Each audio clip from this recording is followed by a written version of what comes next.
शांति। आज 10 अप्रैल 2025 के बाबा के साकार महावाक्य। बाबा कहते, मीठे बच्चे, अपनी उन्नति के लिए रोज पोतामेल निकालो। सारे दिन में चलन कैसी रही चेक करो। यज्ञ के प्रति ऑनेस्ट ईमानदार रहे। प्रश्न है, किन बच्चों के प्रति बाप का बहुत रिगार्ड है? उस रिगार्ड की निशानी क्या है? उत्तर है, जो बच्चे बाप के साथ सच्चे यज्ञ के प्रति ईमानदार हैं, कुछ भी छिपाते नहीं हैं, उन बच्चों प्रति बाप का बहुत रिगार्ड है। रिगार्ड होने के कारण पुचकार दे उठाते रहते हैं, सर्विस पर भी भेज देते हैं। बच्चों को सच सुनाकर श्रीमत लेने की अकल होनी चाहिए। गीत है, महफिल में जल उठी क्षमा परवाने के लिए। बाबा कहते, ओम शांति। अब ये गीत तो हुआ रॉन्ग, क्योंकि परमात्मा कोई क्षमा तो है नहीं। परमात्मा को वास्तव में क्षमा नहीं कहा जाता है। ये तो भक्तों ने अनेक नाम रख दिए हैं। ना जानने के कारण कहते भी हैं, नेति नेति, हम नहीं जानते, नास्तिक हैं, फिर भी जो नाम आया वह कह देते। ब्रह्म क्षमा ठिक्कर भित्तर में भी परमात्मा कह देते, क्योंकि भक्ति मार्ग में कोई भी बाप को यथार्थ रीति पहचान नहीं सकते। बाप को ही आकर अपना परिचय देना है। शास्त्र आदि कोई में भी बाप का परिचय नहीं है, इसलिए उन्हों को नास्तिक कहा जाता है। अब बच्चों को बाप ने परिचय दिया है, परंतु अपने को आत्मा समझ बाप को याद करना, इसमें बहुत ही बुद्धि का काम है। इस समय है पत्थर बुद्धि, आत्मा में बुद्धि है। ऑर्गन्स द्वारा पता पड़ता है आत्मा की बुद्धि पारस है या पत्थर है। सारा मदार आत्मा पर है। मनुष्य तो कह देते हैं आत्मा ही परमात्मा है, वह तो निर्लेप है, इसलिए जो चाहो करते रहो। मनुष्य होकर बाप को ही नहीं जानते हैं। बाप कहते हैं, माया रावण ने सबकी पत्थर बुद्धि बना दी है। दिन प्रतिदिन तमो प्रधान जास्ती होते जाते हैं। माया का बहुत जोर है, सुधरते ही नहीं। बच्चों को समझाया जाता है, रात को सारे दिन का पोतामेल निकालो। क्या किया? हमने भोजन देवताओं मिसल खाया, चलन कायदे से चली या अनाड़ियों मिसल। रोजाना अपना पोतामेल नहीं संभालेंगे तो तुम्हारी उन्नति कभी नहीं होगी। बहुतों को माया थप्पड़ मारती रहती है। लिखते हैं कि आज हमारा बुद्धि योग फलाने के नाम रूप में गया, आज ये पाप कर्म हुए। ऐसा सच लिखने वाला कोटों में कोई ही है। बाप कहते हैं, मैं जो हूँ जैसा हूँ मुझे बिल्कुल नहीं जानते। अपने को आत्मा समझ और बाप को याद करें, तब कुछ बुद्धि में बैठे। बाप कहते हैं, भल अच्छे अच्छे बच्चे हैं, बहुत अच्छा ज्ञान सुनाते हैं, योग कुछ नहीं, पहचान पूरी है नहीं, समझ नहीं सकते, इसलिए किसको समझा नहीं सकते। सारी दुनिया के मनुष्य मात्र रचता और रचना को बिल्कुल जानते नहीं, तो गोया कुछ भी नहीं जानते। ये भी ड्रामा में नोंद है, फिर भी होगा। 5000 वर्ष बाद फिर ये समय आएगा और मुझे आकर समझाना होगा। राजाई लेना कम बात नहीं है, बहुत मेहनत है। माया अच्छा ही वार करती है, बड़ी युद्ध चलाती है। बॉक्सिंग होती है ना, बहुत होशियार जो होते हैं उनकी ही बॉक्सिंग होती है, फिर भी एक दो को बेहोश कर देते हैं ना। कहते हैं बाबा माया के बहुत तूफान आते हैं, ये होता है, सो भी बहुत थोड़े सच लिखते हैं। बहुत हैं जो छिपा लेते हैं। समझ नहीं कि मुझे बाबा को कैसे सच सुनाना है, क्या श्रीमत लेनी है, वर्णन नहीं कर सकते। बाप जानते हैं माया बड़ी प्रबल है, सच बतलाने में बड़ी लज्जा आती है। उनसे कर्म ऐसे हो जाते हैं जो बताने में लज्जा आती है। बाप तो बहुत रिगार्ड दे उठाते हैं, ये बहुत अच्छा है, इनको ऑलराउंड सर्विस पर भेज दूंगा। बस देह अहंकार आया, माया का थप्पड़ आया, वह गिरा, माया का थप्पड़ खाया, वह गिरा। बाबा तो उठाने लिए महिमा भी करते हैं, पुचकार दे उठाऊंगा, तुम तो बहुत अच्छे हो, स्थूल सेवा में भी अच्छे हो, परंतु यथार्थ रीति बैठ बताते हैं कि मंजिल बहुत भारी है।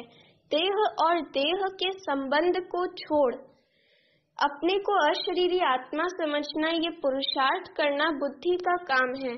सब पुरुषार्थी हैं। कितनी बड़ी राजाई स्थापन हो रही है। बाप के सब बच्चे भी हैं, स्टूडेंट भी हैं, तो फॉलोअर्स भी हैं। ये सारी दुनिया का बाप है। सभी उस एक को बुलाते हैं।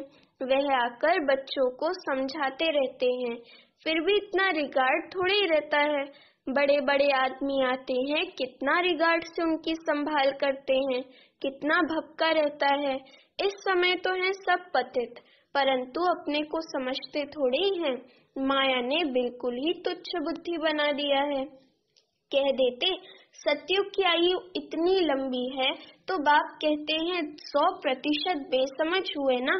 मनुष्य होकर और क्या काम करते रहते हैं। 5000 वर्ष की बात को लाखों वर्ष कह देते हैं। ये भी बाप आकर समझाते हैं। 5000 वर्ष पहले इन लक्ष्मी नारायण का राज्य था। ये दैवी गुण वाले मनुष्य थे, इसलिए उनको देवता, आसुरी गुण वाले को असुर कहा जाता है। असुर और देवता में रात दिन का फर्क है।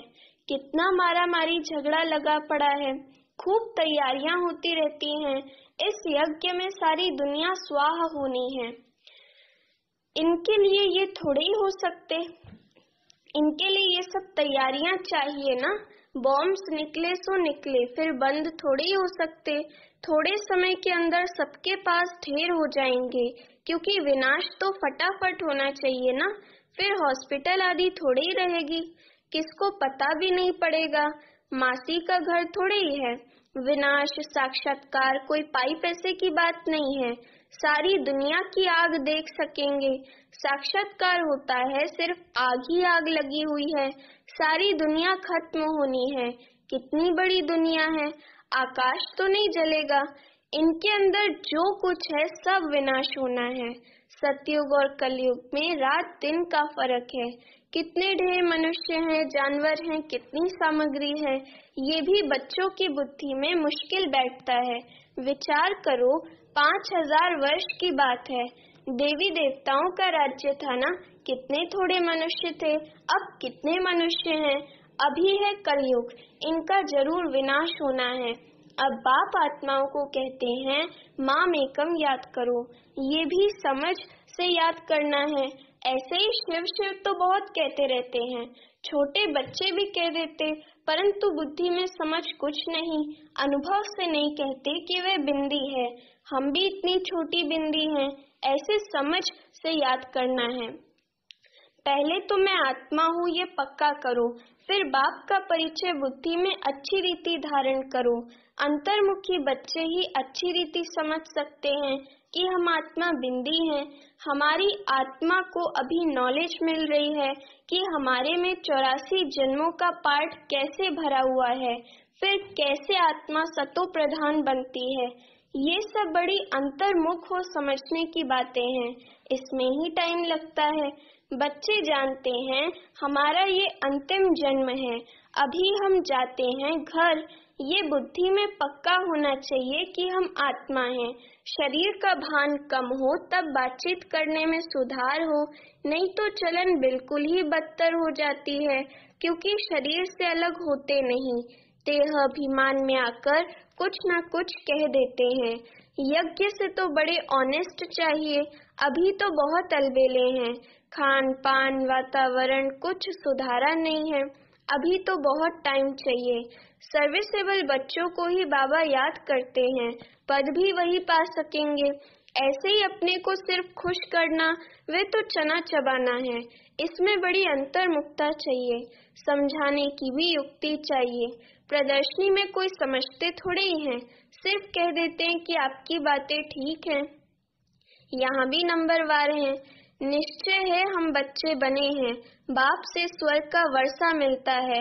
अगर हम बाप की पूरी सर्विस करते रहेंगे तो हमारा तो यही धंधा है। सारा दिन विचार सागर मंथन होता रहेगा। ये बाबा भी विचार सागर मंथन करता होगा ना। शिव बाबा ब्रह्मा बाबा के लिए कहते हैं, ये बाबा भी विचार सागर मंथन करता होगा ना, नहीं तो ये पद कैसे पाएगा। बच्चों को दोनों इकट्ठा समझाते रहते हैं। 2 इंजन मिली हैं, क्योंकि चढ़ाई बड़ी है ना। पहाड़ी पर जाते हैं तो गाड़ी को 2 इंजन लगाते हैं। कभी कभी चलते चलते गाड़ी खड़ी हो जाती है तो खिसक कर नीचे चले आते हैं। हमारे बच्चों का भी ऐसे है। चढ़ते चढ़ते मेहनत करते करते फिर चढ़ाई चढ़ नहीं सकते। माया का ग्रहण व तूफान लगता है तो एकदम नीचे गिरकर पुर्जा पुर्जा हो जाते हैं। थोड़ी ही सर्विस की तो अहंकार आ जाता है, गिर पड़ते हैं। समझते नहीं कि बाप है, साथ में धर्मराज भी है। अगर कुछ ऐसा करते हैं तो हमारे ऊपर बहुत भारी दंड पड़ता है।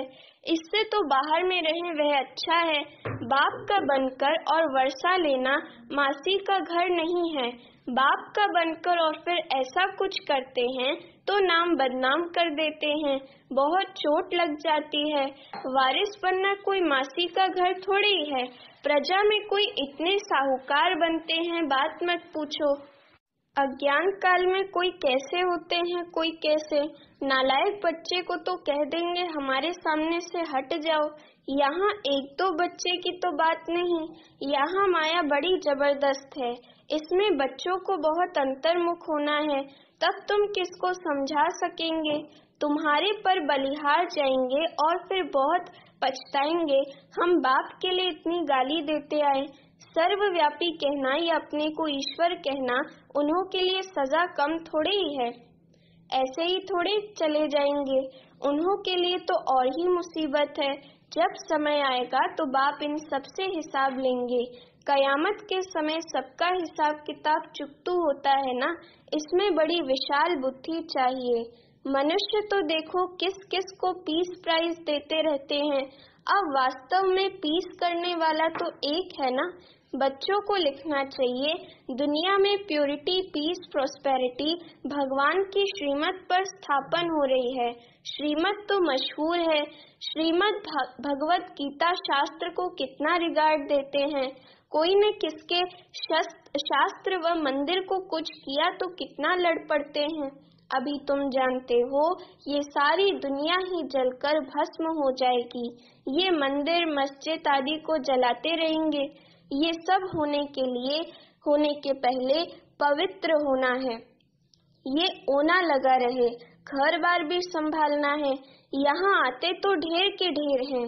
यहाँ बकरियों मुआफिक तो नहीं रखना है ना, क्योंकि ये तो अमूल्य जीवन है। इनको तो बहुत संभाल से रखना है। बच्चों आदि को ले आना ये बंद कर देना होगा।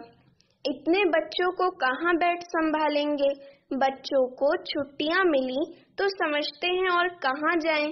चलो मधुबन में बाबा के पास जाते हैं।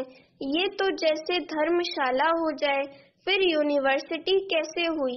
बाबा जांच कर रहे हैं, फिर कब ऑर्डर कर देंगे बच्चे कोई भी ना ले आए। ये बंधन भी कम हो जाएंगे। माताओं पर तरस पड़ता है। ये भी बच्चे जानते हैं शिव बाबा तो है गुप्त, इनका भी किसको रिगार्ड थोड़ी है। समझते हैं हमारा तो शिव बाबा से कनेक्शन है। इतना भी समझते नहीं शिव बाबा ही तो इन द्वारा समझाते हैं ना। शिव बाबा ही ब्रह्मा द्वारा समझाते हैं ना। माया नाक से पकड़ उल्टा काम कराती रहती है, छोड़ती ही नहीं। राजधानी में तो सब चाहिए ना। ये सब पिछाड़ी में साक्षात्कार होंगे, सजाओं के भी साक्षात्कार होंगे। बच्चों को पहले भी ये सब साक्षात्कार हुए हैं, फिर भी कोई पाप करना छोड़ते नहीं।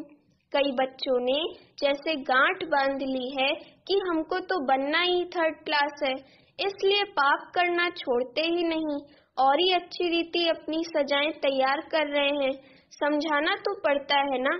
ये गांठ नहीं बांधो कि हमको तो 3rd क्लास ही बनना है, अभी गांठ बांधो कि हमको ऐसा लक्ष्मी नारायण बनना है।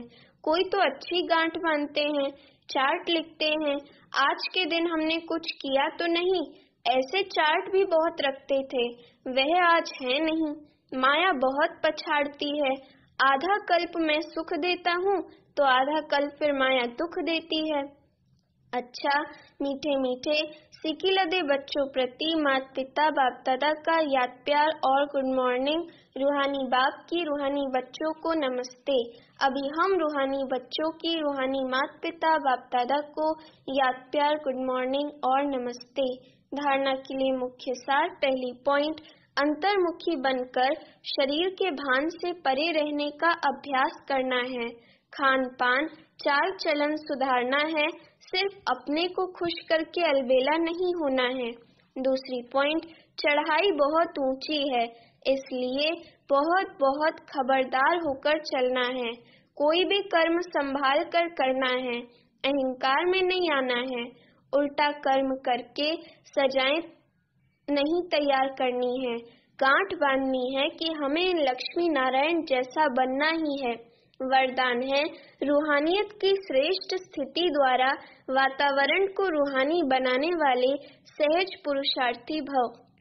वरदान का स्पष्टीकरण, रूहानियत की स्थिति द्वारा अपने सेवा केंद्र का ऐसा रूहानी वातावरण बनाओ जिससे स्वयं की और आने वाली आत्माओं की सहज उन्नति हो सके, क्योंकि जो भी बाहर के वातावरण से थके हुए आते हैं उन्हें एक्स्ट्रा सहयोग की आवश्यकता होती है, इसलिए उन्हें रूहानी वायुमंडल का सहयोग दो। सहज पुरुषार्थी बनो और बनाओ। हर एक आने वाली आत्मा अनुभव करे कि यह स्थान सहज ही उन्नति प्राप्त करने का है। स्लोगन है, वरदानी बन शुभ भावना और शुभ कामना का वरदान देते रहो। अव्यक्त इशारे कंबाइंड रूप की स्मृति से सदा विजयी बनो। बाप कंबाइंड है, इसलिए उमंग उत्साह से बढ़ते चलो। कमजोरी दिल शिकस्तपन बाप के हवाले कर दो, अपने पास नहीं रखो। अपने पास सिर्फ उमंग उत्साह रखो। सदा उमंग उत्साह में नाचते रहो, गाते रहो और ब्रह्मा पूजन करते रहो। अच्छा, ओम शांति।